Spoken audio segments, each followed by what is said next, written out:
Boa noite, amados. Boa noite. Boa noite. Se eu fosse ler um texto agora de princípio, ia ler o texto de Filipenses 1, que fala: Deus sabe de quanta saudade eu tenho de vocês. O que é isso, meu amor? Oi? Obrigado. Saudade. Aqui um ano atrás, mesmo essa, em dezembro, passei rapidamente, mas de fato estivemos juntos em outubro, não foi? Em outubro, estivemos juntos, tínhamos encontros aqui. Julho de 2013. A idade. Obrigado. Queridos, vamos aproveitar nosso tempo então, vamos reunir nosso tempo aqui. Vou começar falando assim: nada que eu vou falar eu sei que será novidade. E eu ficaria muito feliz que não fosse novidade. Porque quando é uma novidade, você nunca ouviu algo, você ouve a primeira vez, e você foi impactado por aquela verdade, tem uma pergunta que é natural ser feita. A pergunta, quando você é impactado, como foi lá em Atos capítulo 2, quando eles terminaram de ouvir toda aquela verdade, pela primeira vez, eles disseram assim: o que fazer, pois, irmãos? Ou seja, o que nós temos que fazer com respeito a isso? Isso é uma pergunta que você faz quando você ouve uma verdade pela primeira vez, ela te impacta. Ela enche o teu coração, ela te produz uma convulsão interior.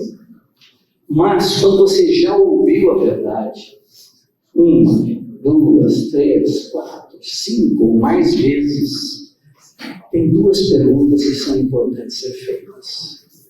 A primeira pergunta é: eu estou vivendo isso? Eu persevero nisso? E a outra pergunta é: não tenho perseverado em tudo. O que eu preciso ajustar nisso? Porque se é uma verdade, se é uma doutrina, ela precisa ser vivida. Se aquilo que eu recebo, eu entendo que é da parte de Deus, então tem que haver uma ação minha e na minha vida, com respeito àquilo que eu estou recebendo. Não trago algo já preparado de anteriormente. Hoje me acertei, orei, escrevi algumas coisas, buscando depender do Senhor para entender aquilo que é necessário para vocês nesse momento. Eu quero falar hoje à noite, e hoje é a noite dos homens. E eu poderia ter dito assim: as esposas podiam ter ficado em casa. E amanhã era uma noite com vocês, com as esposas, até a gente dizer assim: queridos, pode ficar em casa. Não é conversa com vocês. Então eu quero falar de um tema, de um assunto que eu tenho como de maior relevância e importância na vida familiar. Chama-se o sacerdócio do homem no lar. O seu sacerdócio em casa. Nós vemos que a igreja na casa é muito falada entre nós, ou seja, faz parte da nossa estrutura de funcionamento. A igreja na casa, todos aqui relacionam na igreja da casa, e ontem à noite eu tive o prazer de estar na comemoração lá na casa que eu Deco e o Felipe, que são os líderes ali, na comemoração deles, tive o prazer de estar lá. Muito bom o joguinho que você fez, as colocações que você fez lá das comparações antigas. Eu lembrei de mais 2 depois, que é do trem dos vagões e da agulha e da linha. E a igreja na casa é a nossa estrutura. Todos nós estamos na igreja da casa, e muitos desejam abrir a sua casa e hospedarem a igreja em sua casa, porque isto é um desejo nobre e um privilégio. Você poder receber a igreja na sua casa, hospedar a igreja na casa. Muitos que hospedaram a igreja na casa, o nome dele está na Bíblia. Imagina, ele só porque ele hospedou a igreja na casa dele, foi relatado o nome dele lá, a gente sabe o nome de um bocado de gente que recebeu a igreja na sua casa. É nobre o sentimento, é um privilégio você poder receber a igreja na tua casa. Mas nem todos nós vamos ter ou conseguimos ter.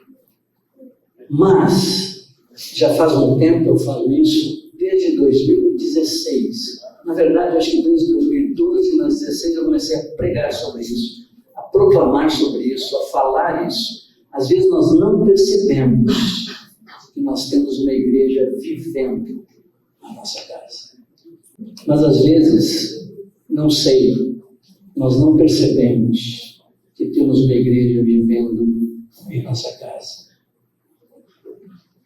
Nós hospedamos uma vez por semana a igreja em nossa casa. Mas tem uma que vive em nossa casa todos os dias.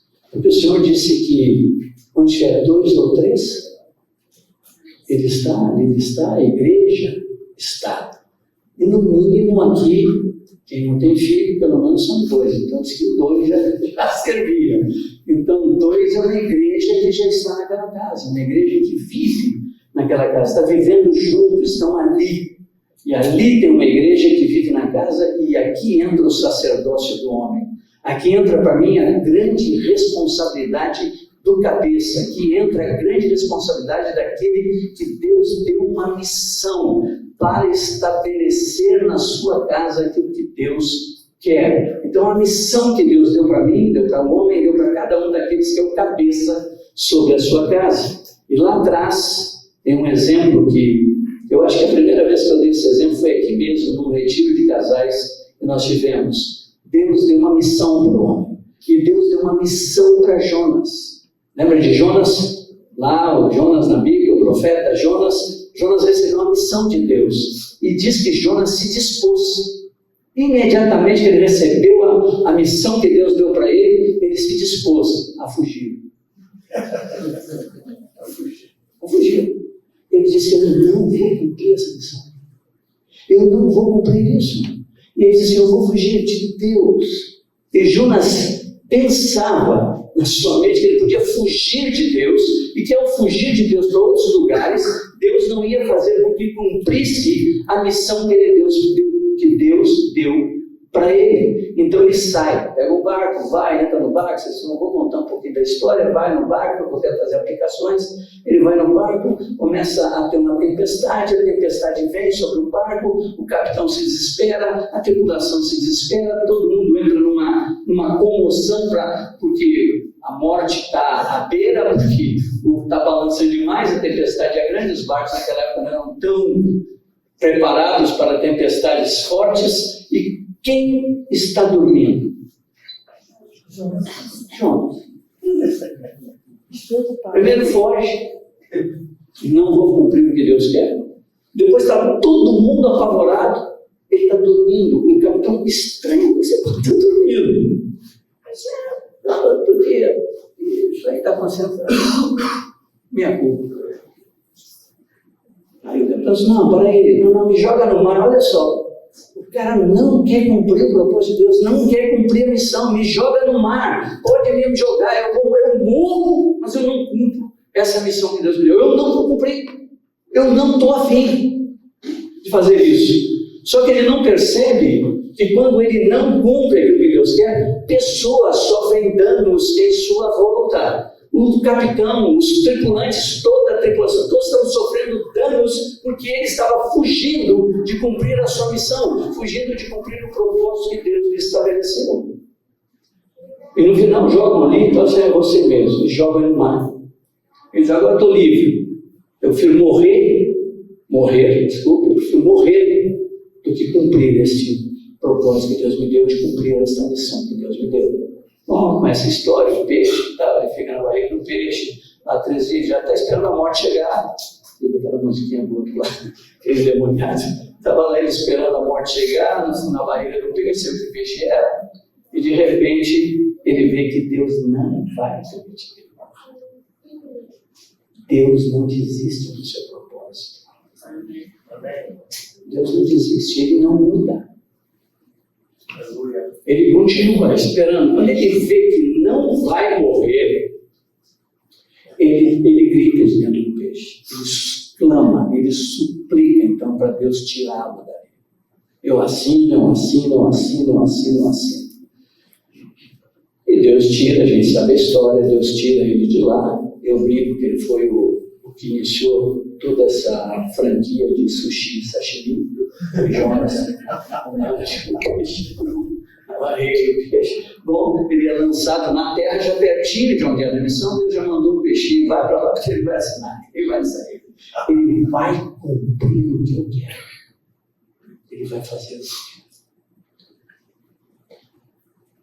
Bom, gente, sabe, eu profeta de maior sucesso de pregação, de fruto que tem na Bíblia.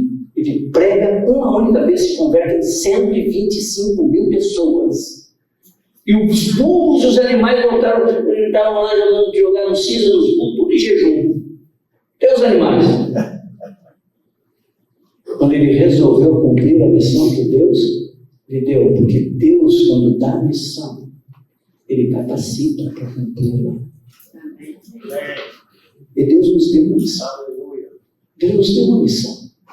Uma missão, quando ele disse assim, teu cabeça, ele deu uma missão para ti, deu uma missão para mim. A missão de nós sermos sacerdotes em nosso lar, de nós edificarmos a nossa casa segundo a palavra e a vontade do Senhor. Essa missão foi dada para mim, foi dada para ti, foi dada para nós. E Deus não desiste disso. Não adianta você pedir terceirizar isso.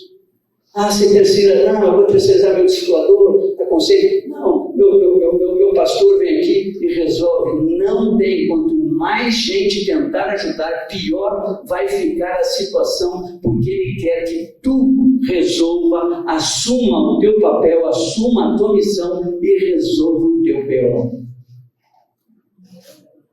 É teu. É tua responsabilidade. E nós, aqueles que estamos aqui, nessa função, que é apenas uma função, nós temos que fortalecer toda a autoridade delegada por Deus. Nós temos que fortalecer cada cabeça de cada família, de cada casa. Nós temos que ajudar, sim, ele a executar a sua missão com primazia, com sabedoria, com discernimento, com entendimento. Mas a responsabilidade da tua casa não é minha. Não é deles, não é do discipulador, não é do líder, é de cada um dos homens que estão aqui. Cada um que se tornou cabeça de uma casa.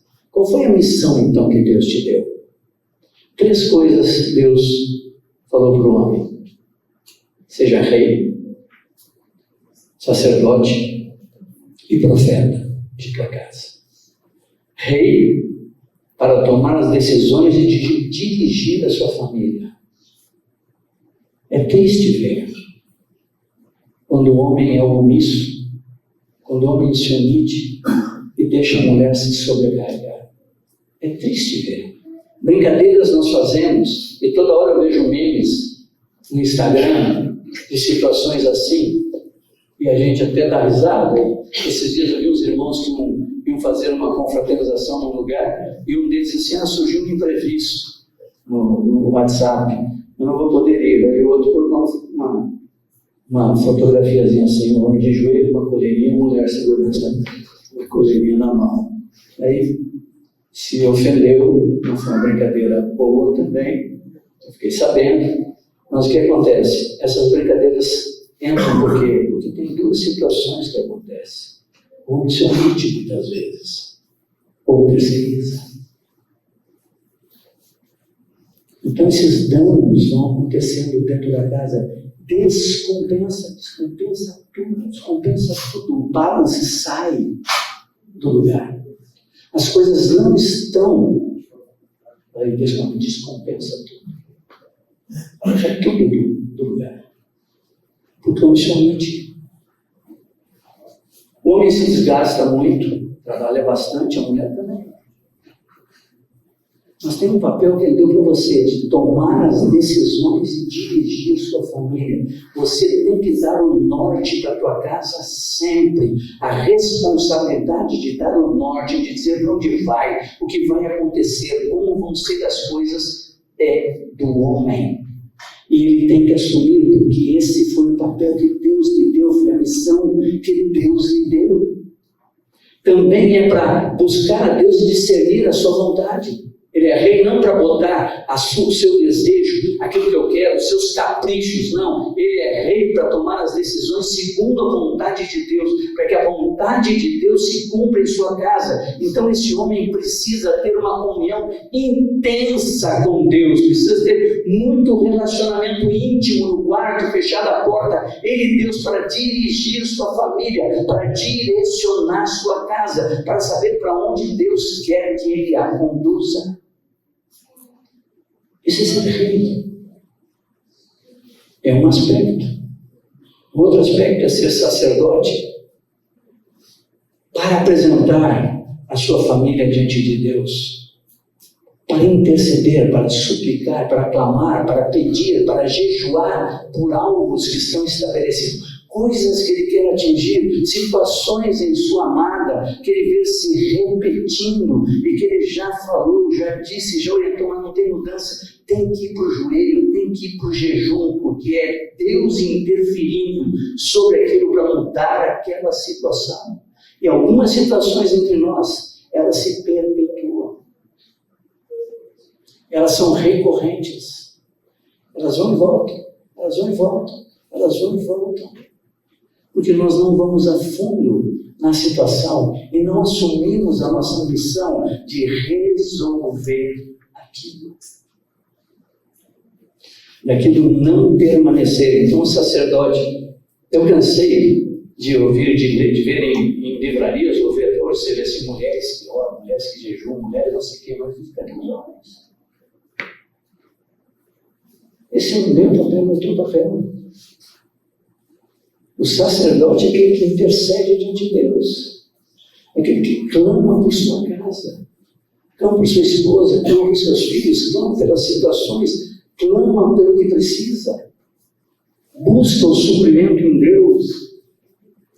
Para ser rei tem que depender de Deus, para ser sacerdote é onde você busca essa dependência. E o profeta, que é o terceiro rei, sacerdote e profeta, é para trazer a palavra de Deus para a tua casa, é para instruir tua casa, é para levar a tua família à prática desta palavra.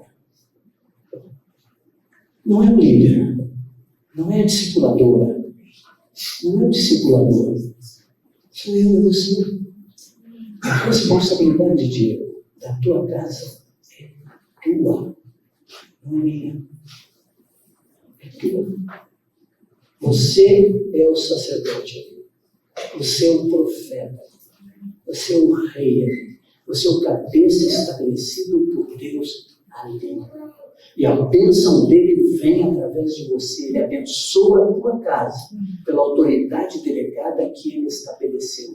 É desta maneira que Deus atua. Aleluia. Ele te capacitou para isso. Para você exercer esse sacerdócio na plenitude dele. Na plenitude da graça que ele concede. Porque isso não é pela força do braço. Tem que ser na dependência dele, trazer a palavra, instruir. Eu vou entrar logo a seguir em coisas mais práticas sobre isso. Sobre essa questão de a responsabilidade do homem com a sua esposa e a responsabilidade do homem com os seus filhos. Como é isso na Bíblia? A Bíblia fala sobre isso, ela nos diz alguma coisa sobre isso? Então, rei, profeta aí, rei, sacerdote e profeta da casa. É a missão, é uma missão que te deu. Essa Bíblia para mim. E nós temos que exercê-la. Você que agora veio bebendo. Veio, né? Veio? Ainda não? Não, veio. Menino. Menino, eu sou do Cristo. Não sabia se não, agora sou menino. A responsabilidade agora. Uma vidinha para edificar. No caminho do Senhor. A responsabilidade do homem nestas coisas com a sua esposa. A responsabilidade do homem com a sua esposa. Efésios, capítulo 5, 27 até 28. Texto conhecido, mas vamos ler. Vamos meditar um pouquinho nele. Vamos meditar um pouquinho nele. Pode ser, queridos?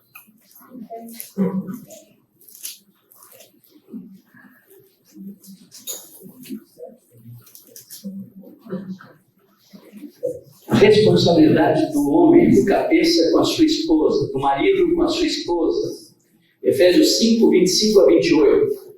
Acharam? Podemos ler? Sem pressa. Tranquilos. Vamos observar as palavras que são inspiradas por Deus e úteis para ensino, repreensão, correção e educação na justiça. Maridos, falando comigo, falando contigo, amai vossa mulher, como também Cristo amou a igreja e a si mesmo se entregou por ela. Para que? Amai vossa mulher. Para quê? Santificar. Então aqui vem o objetivo desse amor. Amai vossa mulher como Deus amou a igreja. Para quê? Objetivo, a santificar-se, tendo-a purificado por meio da lavagem de água pela palavra, para a apresentar a si mesma igreja gloriosa, sem mácula, nem ruga, nem coisa semelhante, porém santa e sem defeito. Assim também os maridos devem amar a sua mulher como o próprio corpo. Ou seja, amai vossa mulher, ele está dizendo como eu tenho que amar, qual é o objetivo que esse amor tem que ter. Eu estarei amando minha mulher de fato se eu a santificar, se eu a purificar pela palavra, se eu a apresentar sem mancha, se eu levar ela a ser semelhante a Jesus, porque é assim que os maridos devem amar suas esposas. É dessa maneira. É responsabilidade de quem? De apresentar a esposa santificada, sem mancha, sem ruga. E a discipuladora, apesar de que tem, e a discipuladora está ali para cooperar, mas a responsabilidade principal é de quem? É tua, é minha, é do homem, é do marido, é se dedicar a isso. Santificar significa separá-la, tê-la purificada. Como é que se purifica? Pela palavra. Como? Para fazer o quê? Qual o objetivo com essa palavra? Apresentar ela dessa forma. Assim também os maridos devem amar sua mulher como o próprio corpo. Mateus, é a tua responsabilidade, Raíssa. Teus filhinhos, que nós vamos chegar logo adiante. Ninguém mais. Outros vão cooperar, mas é tua responsabilidade. E essa não pode, esse serviço não pode ser exercido sem depender de Deus, sem depender do Espírito Santo, sem orar muito, sem gastar muito tempo na presença dele, sem discernir a situação de sua casa, sem supervisionar o que está acontecendo em sua casa, sem perceber os desvios que estão acontecendo em sua casa, sem deixar de perceber que a esposa está indo por um caminho que não é o melhor caminho, que não é por aqui, ou que ela está divergindo da própria doutrina, ou que ela está aplicando sobre os filhos ou sobre sua casa princípios mais desses, como é que chama? Cultures, do que a palavra. Você tem que supervisionar. Você é responsável por conduzir aquela casa, por apresentar ela perfeita em Cristo Jesus. É um trabalho tanto. É uma demanda enorme. É a demanda que ele pede para mim e para ti. Eu tenho que apresentar ela perfeita para o Senhor. É minha responsabilidade. Eu tenho que estar atento. Eu volto. Eu tenho que estar atento em cada detalhe, em cada reação, em cada comportamento, em cada. Não vou ser pesado, que eu vou ficar regrando, mas eu tenho que estar sensível, dependendo do Espírito, se há um desvio, se alguma coisa está desviando, está indo para um lado que não é melhor, porque se você deixa com o tempo, isso se torna muito difícil de ser tirado. É uma missão, é uma responsabilidade. E ela tem que ser feita com atenção. Ela tem que ser feita com propriedade. Ela tem que ser feita na dependência do Espírito Santo. Amém? Amém. Estão comigo ainda? Amém. Não brigam com o teu fofinho. Estou fofinho, né? Tranquilo. Porque você não tem mais a fitinha, né? Não tem mais.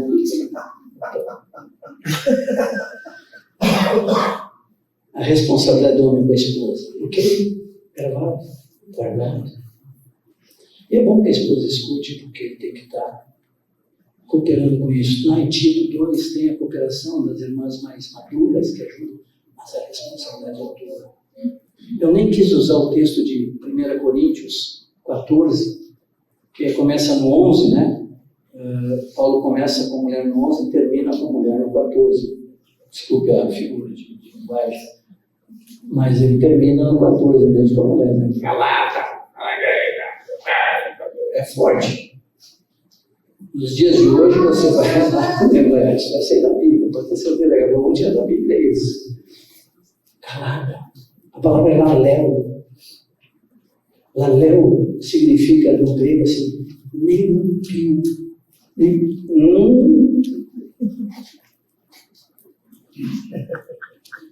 Grave. Machismo. Ele dá os motivos. E quando a gente entende o motivo é nobre. O motivo é para a preservação da família. O motivo é cuidado com a mulher. Que ela não se exponha, não exponha o marido, não se exponha a buscar compreensão e ensino de outro homem. Porque quando você depende e começa a buscar isso, cria esse vínculo emocional. Que ele está cortando na raiz. Que é a primeira pergunta que eu esposa em casa. E você, meu velho, tem que dar conta de responder. Você tem que se preparar para responder. Você tem que estar ligado na palavra. Você tem que estar ligado na pregação. Você tem que estar ligado no princípio. Você tem que estar entendendo, tendo a revelação clara. Em casa ela pode perguntar, você vai ter que dar conta de responder, porque é tua responsabilidade instruí-la, conduzi-la, formá-la. Formá-la. Estão comigo? Consigo me comunicar? Missão. Aqui, por favor, nenhuma expressão minha é de condenação, nenhuma expressão minha é de julgamento, nenhuma expressão minha é de achar que vocês não vivem. É apenas sublinhando, é apenas fortalecendo, é apenas trazendo de novo, é apenas nos recordando, nos lembrando, nos animando a permanecer naquilo que o Senhor nos dá. E aqui posso contar um pequeno testemunho, não meu. Eu estive agora na Escócia. Deus me deu a oportunidade de ir até a Escócia ver Elizabeth Jane Crawford. Não sei quantos ouviram falar nessa irmã, uma escocesa, tem 86 anos, morou 19 anos em Salvador conosco, era missionária na ilha de Itaparica. Quando eu cheguei na ilha, a gente conversou muito sobre as coisas do Reino de Deus, foi batizada, ficou cheia do Espírito Santo, botaram ela fora da missão, ela foi morar conosco, morou um ano na casa com Marcos e comigo, junto com nossas famílias, como se fosse uma necessitada, e ela tinha uma herança de 5 milhões de libras esterlinas. Quietinha, falou nada, só nos conhecemos. Depois disso, ela abriu o coração, ficou conosco 19 anos, uma bênção para a igreja em Salvador, e agora ela teve uma queda e quebrou um osso, não sei se foi na bacia, porque eu não entrei nos detalhes lá, e os irmãos preocupados com ela me perguntaram: Mário, você iria lá só para saber como ela está, e a gente honrar essa irmã, e mostrar nossa gratidão pela vida dela, assim, na hora, cancelou tudo, estou indo, tinha acabado de chegar de uma viagem, o avião foi embora, encontrei com ela lá. Mas Deus me deu muito presente além dessa irmã querida. Nós temos uma fotinha, ficou muito bonitinha, nós dois caminhando no meio da floresta, assim, de pegarinha na mão, pelo lado de costas, ficou muito bonitinho. Gostei muito ouvir, graças a Deus está bem cuidada de ele lá. Irmã muito preciosa, devemos muito a ela. Mas eu fiquei hospedado na casa de um missionário chamado Sam Gisley. Ele foi missionário por 10 anos no Afeganistão. Ele é esposo. Eu estive na casa dele. Ele me arregaçou de tudo que ela arrebentou comigo, botou para chorar muito, chorei muito. E eles me fizeram uma pergunta que doeu. Ele virou para mim, ela foi, disse assim, nós tomamos um lanche. Eu fui na casa dele, ele me levava 1h30 onde ele morava. Eu tinha 1h30 para lá, eu ia de carro, retiro sobre rodas, ficava o dia inteiro, voltava no final do dia, as coisas, retiro sobre de 1h30, jantava, conversávamos. Fiquei impactado com a vida desses irmãos, impactado com o serviço de amor e entrega deles. Mas eles me fizeram pergunta, Mário, por que você não dá também ênfase? Vocês não dão ênfase em missões e coisas assim. Eu sou peba mesmo, eu confesso até que eu assino onde você quiser. Eu sou fruto de uma... Me mandaram, né? Eu sou um missionário, me enviaram, né? Para a Bahia. Mas eu não sei, nossa pegada foi para outro lado. Mas eu vim com uma visão diferente para ver esses irmãos. Não estou contando essa historinha, dando esse preâmbulo aqui, dando esse fundo. Não é porque eu sou velho que vai ficar falando coisa que não sabe. É só para vocês entenderem. Você já está velho, está lá no lugar. Mudou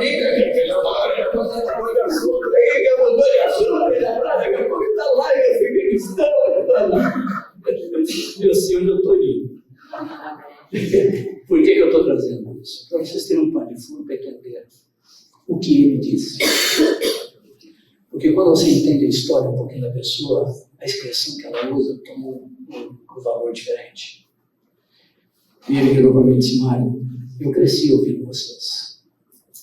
Eu recebi muito da vida de vocês. Ter você aqui em casa para mim está sendo uma alegria e um privilégio. A gente ter esse tempo juntos. Ele disse para mim, mesma coisa. Ele disse, sabe qual é a diferença no campo? Sabe qual é a grande diferença no campo?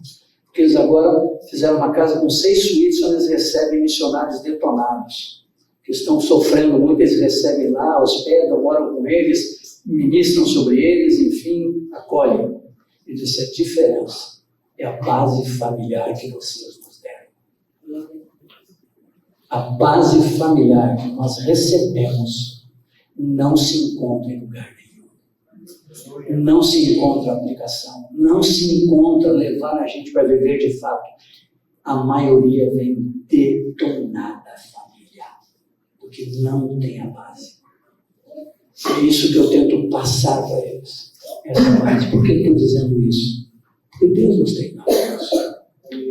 Deus nos tem presenteado com detalhes de coisas para vivermos. Então, quando ele falava isso, me gravou isso na minha mente, no meu cérebro. Vou entrar agora, então, na responsabilidade do homem com os filhos. Deuteronômio 6, de 6 a 9. O texto que se diz: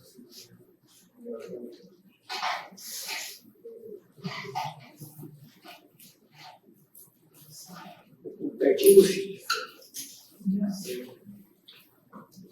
Pouca coisa, bem aprendido, bem praticado.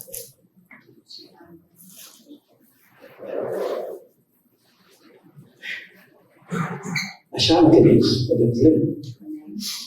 Estas palavras que hoje te ordeno estarão no teu coração. Tu as inculcarás a quem? A teus filhos. É onde eu tenho que ir. Como é que se inculcar? Qual é a intensidade disso? E delas falarás assentado em tua casa, e andando pelo caminho, e ao deitar-te, e ao levantar-te. Também, além de você sentado falar, andando falar, ao deitar, ao levantar, também as atarás como sinal na tua mão, e te serão por frontal entre os olhos. E as escreverás também nos umbrais de tua casa e nas tuas portas. Quando eu leio esse texto, e a palavra que ele disse, amarás o Senhor teu Deus de todo o teu coração, de todo o teu entendimento, com toda a tua força. Se inculcarás aos teus filhos. Eu fico impressionado com a intensidade. Parece exagerado, não? É exagerado. É assentado, é andando, é deitado, é levantando, você vai atar, você vai escrever. Rapaz, é um negócio assim que me parece, vamos ver se eu estou errado na minha interpretação, me ajuda, me parece que assim, é o dia todo. É todo tempo. Então não dá para dar folga. Quando eu ministrei uma das primeiras vezes sobre isso, entrei nesse texto e falei dessa intensidade e falei da prática que nós tivemos em nossa casa com respeito a isso, um irmão virou para mim e disse, mas todo dia. Todo dia demais, todo dia, umas 3 vezes por semana, 2 vezes por semana. O que tu acha? Eu digo, não tem problema. Se você quer ser medíocre, seja medíocre. Quanto vale os teus filhos? Quanto vale essas vidas que estão debaixo da tua responsabilidade? Qual o valor que damos para eles? Qual a visão de futuro que nós temos para eles? É um trabalho intenso, os primeiros anos. Ele é intenso. Mas aquele que se dedica nessa intensidade que nós vemos aqui, eu digo a você, colhe bons frutos. Darão delícias à tua alma. Darão delícias. Vai ser alegria. É um trabalho árduo. Por exemplo, nós temos aqui alguns homens que eu conheço aqui que são bem-sucedidos. Mas não começaram assim, não foi? Ralaram. Foram fazendo o seu. Deram tempo, gastaram tempo, se dedicaram, caíram para dentro, foram esforçados ao extremo para conquistar coisas. Hoje, depois de 30 anos de intensidade, alguns aposentaram, estão mais sossegados, têm seus recursos, têm seus bens, estão abençoando seus filhos com algumas coisas, mas foi um investimento a longo prazo. Queres teus filhos bem? É um investimento. Você tem que fazer com intensidade. Não pode marcar bobeira. Vou dizer para vocês assim, se você perceber, vamos dizer, eu e o Anderson, amigão, eu quero falar com ele, nós queremos bater um papo, nós marcamos alguma coisa, mas ela não acontece. Aí quando nós vamos dar conta, passou quanto tempo? 8 meses, 1 ano. E é assim com a gente também. Se programa alguma coisa, não acontece uma vez, daqui a pouco a gente passou 1 ano, 2. E você não fez isso, é um tempo que é precioso demais com os filhos que nós não podemos perder, nós não temos o direito de perder. Nós não podemos assim, eu vou dar uma relaxada, não, eu mereço um descanso, eu preciso de uma folga, eu preciso. Você vai ter, irmão. Pode ter certeza que você terá. Quando você estiver mais velho, quando eles crescerem, você vai ter essa folga.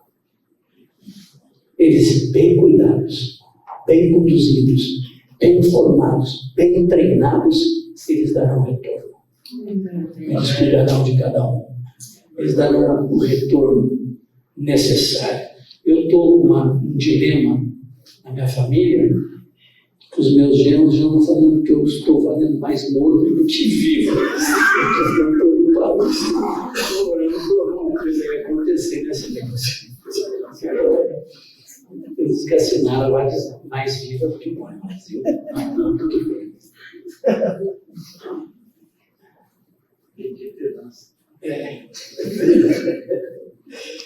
Mas que eu entro aqui, uma brincadeirinha para descontrair. A intensidade. Eu não tenho condições, nas minhas falas ou na minha fala, de inculcar isso em vocês. Mas eu conto com aquilo que convence. É o Espírito Santo que convence cada homem aqui disso. Convença da urgência, da necessidade, da intensidade, da frequência que isso deve acontecer. Use todas as coisas para formar as pessoas, os teus filhos. Agora eu vi o Marcelo, o Dres fazendo um negócio com o Benjamin. Pô, coisa pequena, mas que foi muito interessante. Eu estava presente Andrés é casado com a Paulinha, meu genro, para quem não sabe. Um dos meus genros que ora por isso. Então, ele lá com o Benjamin, que tem 8 anos, agora o Benjamin vai fazer 8 agora, dia 12, amanhã. Aí, ele estava lá e eles iam ver o jogo do Grêmio. E ele está gostando de ver o jogo do Grêmio, mas ele virou e disse que ele não iria, porque ele ia levar o Adriano no lugar dele, um amigo dele. Aí, pô, eu queria ver, pai, eu queria ver no jogo e tal, todo. Mas assim, mas se eu te levar, eu não vou poder levar o Adriano. O Adriano faz tempo que não vai. Eu queria levar o Adriano comigo. A gente ficou assim, faz o seguinte, vai para um canto, ora, e me diz se é você que vai ou se é o Adriano que vai. Um dos dois não vai. É que saiu, com o tempo, daqui a pouco, um aviãozinho, tirou o texto, puxou um avião. E aí, vai. E aí, eles abriram assim para o assim, leva o tio Adriano. Achei legal, ele já estava com o ingresso de todos, ele iria de qualquer jeito. Achei que foi uma forma de ver o egoísmo, até onde vai, sabedoria, uma coisa simples, mas você está instruindo o teu filho a abrir mão, a ceder, uma coisa real, uma coisa que estava acontecendo, ele usou aquela coisa. Para isso, eu achei muito interessante. Vi uma outra irmã também, que a criança estava querendo botar pequena, colocando ela dentro de um trenzinho, e ela não estava difícil dela colocar. Eu quase que fui colocar para ela, quase que fui. Eu vi que a irmã não colocava, eu não vou interferir. Era só levantar um pouquinho, ela colocava. Ela disse, não, você consegue. E ela, você consegue, ela conseguiu a alegria da criança, então ela quer tirar agora. Você vai abrir isso, não, você consegue. Ela foi um pequeno detalhe. Pequena coisa, você vai instruindo os teus filhos a saberem que eles são capazes, que eles conseguem, que eles por si só conseguem fazer coisas. Então, ficar atento nessas coisas é intenso, o tempo todo é ligado, é todo o tempo fazendo estas coisas com os filhos. Não perder tempo, amados. Não perder tempo. Aproveita. Não estão aqui minhas netinhas, mas eu estou chegando de um ano bastante sobrecarregado. Já não tenho mais, você sabe a idade que eu tenho, então pronto. Ela chega, as viagens estão intensas, estão longas, estão demoradas, eu estou contando por número de camas que eu durmo agora. Então, você chega no final do ano, parece que não, você vai por tempo. Mas cada vez que uma delas chega do meu lado, só está comigo, eu sem fazer nada. Não dá para negar. Não dá para negar. Eu não sei até quando eu vou ter. Você também não sabe até quando vai ter. Não desperdice o tempo. Não seja egoísta. Aplique na tua casa. Aplique nos teus filhos. Seja intenso. Exerça o teu sacerdócio. Desempenhe a tua missão com maestria, com sabedoria, com discernimento, com total dependência do Espírito Santo. Podemos orar.